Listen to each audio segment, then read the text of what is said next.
Hello, আসসালামু আলাইকুম friends. আপনারা সবাই কেমন আছেন? আলহামদুলিল্লাহ, আশা করি সবাই ভালো আছেন। আজকে আমি আপনাদের সাথে একটা জিনিস শেয়ার করতেছি। যেরকম আমি এতদিন বাসা থেকে বের হই নাই, বাট বুঝতে পারি নাই যে বৃষ্টি হয়, বর্ষা চলে আসছে, এত পানি সেটা দেখি নাই।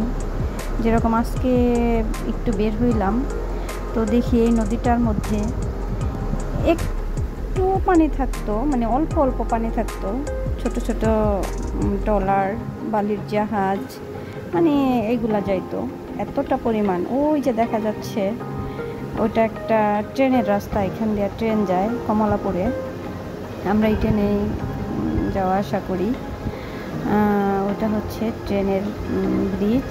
আর আমি এখানে যে ব্রিজের উপরে আছি সেটা হচ্ছে মানে গাড়ি, মানুষ, সব কিছুর জন্য আর কি। ট্রেন গেলে খুব সুন্দর লাগতো। আজকে যদি একটা বালুর জাহাজ থাকতো তাইলে হয়তো আরও ভালো লাগতো, বাট তারপরও দেখালাম যে এত পানি, এত পানি, ওই যে গাছের পরিমাণ মানে উঠে গেছে, এত পানি মানুষের বাসার প্রায় কাছাকাছি, যে গাছগুলা প্রায় মানে পাতার পর্যন্ত পানি উঠে গেছে আর কি। এগুলা বর্ষার পানি। পানি দেখলে না একটা ভালো লাগে, আবার কেমন যেন একটা ভয় ভয় কাজ করে। মানে পানিতে আমি খুব ভয় পাই পানি দেখলে।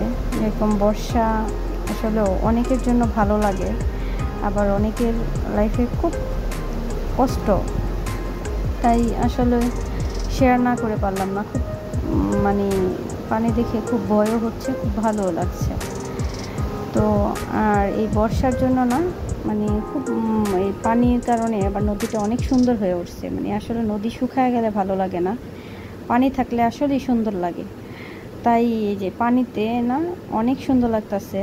তাই আমি আপনাদের সাথে শেয়ার করলাম যে আমি একা একা উপভোগ করব, আপনাদেরও একটু, মানে এখানে অনেক বাতাস ছিল তাই আর কি আপনাদেরও দেখালাম। ভালো থাকবেন সবাই।